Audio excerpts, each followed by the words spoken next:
നമസ്തേ. ഇന്ന് 1201 ചിങ്ങമാസം 21 തീയതി 2025 സെപ്റ്റംബർ മാസം 6 തീയതി ശനിയാഴ്ച അവിട്ട നക്ഷത്രം. ഇന്ന് അവിട്ട നക്ഷത്രം 41 നാഴിക 41 വിനാഴിക, അതായത് രാത്രി 10:57 വരെ അവിട്ട നക്ഷത്രമുള്ള ദിവസമാണ്. ഈ അവിട്ട നക്ഷത്രം പകുതി മകരക്കൂറിലും പകുതി കുംഭക്കൂറിലും സഞ്ചരിക്കുന്നതാണ്.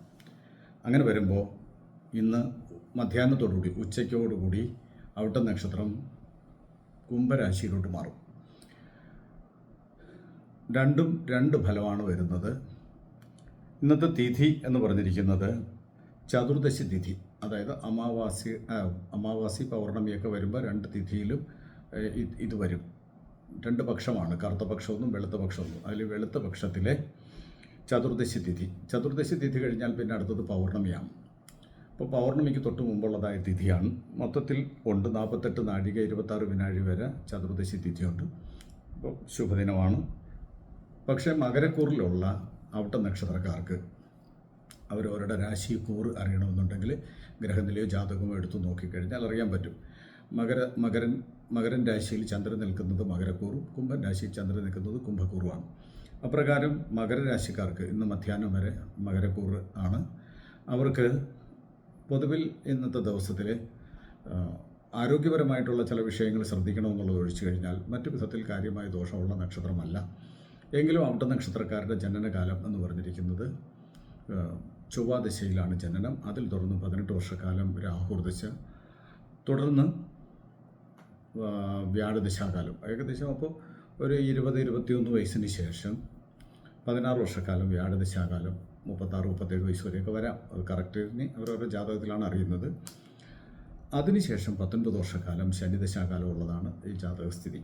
പൊതുവിൽ അവിട്ട നക്ഷത്രക്കാർ എല്ലാവരോടും നല്ല രീതിയിൽ സഹകരിക്കുന്ന വ്യക്തികളാണെങ്കിലും പല വിധത്തിൽ അവർക്ക് ജീവിതത്തിൽ പ്രശ്നങ്ങൾ നേരിടേണ്ടി വരികയും പ്രശ്നങ്ങൾ ഉണ്ടാകുമ്പോൾ അവർ ഒറ്റപ്പെട്ടു പോകുന്നത് പോലുള്ളതായ അനുഭവങ്ങൾ വരും.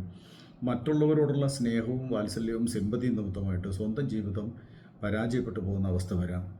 കൂടുതലും സഹോദരാദികൾ, മാതാപിതാക്കൾ, മറ്റു സുഹൃത്തുക്കൾ അവരുടെയൊക്കെ ആവശ്യങ്ങൾക്ക് വേണ്ടിയിട്ട് സ്വന്തം ജീവിതം വേണ്ടത്ര ശ്രദ്ധിക്കാതെ പോവുക വഴി കുറച്ചു കാലം കഴിയുമ്പോൾ താൻ ഒറ്റപ്പെട്ടു പോകുന്നു എന്നുള്ള തോന്നലൊക്കെ ഉണ്ടാക്കുന്ന ഒരു നക്ഷത്രമായിട്ടാണ് അവിട്ട നക്ഷത്രത്തിൽ മകരക്കൂറുകാർക്കുണ്ടാകുന്നത്.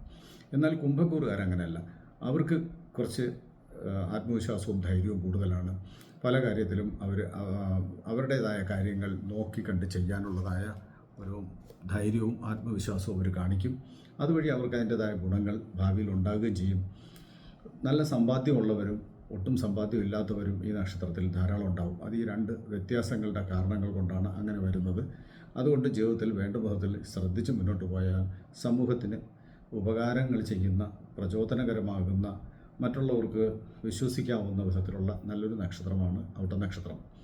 അപ്പോൾ എല്ലാവർക്കും ഈ അവിട്ട നക്ഷത്രക്കാർക്ക് മകരക്കൂറാണെങ്കിലും കുംഭക്കൂറാണെങ്കിലും, മകരക്കൂറുകാർ പ്രത്യേകം മഹാവിഷ്ണുവിനെ പ്രാർത്ഥിക്കുകയും കുംഭക്കൂറാണെങ്കിൽ 7ര ശനിയുടെ ലാസ്റ്റ് ഭാഗമായിരിക്കുന്നുണ്ട്. സാമ്പത്തികമാകുന്ന കൊടുക്കൽ വാങ്ങലുകളും ധനമിടപാടുകളും കുറെ കൂടുതൽ ശ്രദ്ധിച്ചാൽ വലിയ ദോഷങ്ങളില്ലാതെ മുന്നോട്ട് പോകാൻ പറ്റും. മഹാവിഷ്ണുവിനെയും ശിവനെയും ശാസ്താവിനെയൊക്കെ പ്രാർത്ഥന ചെയ്തുള്ള വിശുദ്ധം അനുഗ്രഹിക്കട്ടെ.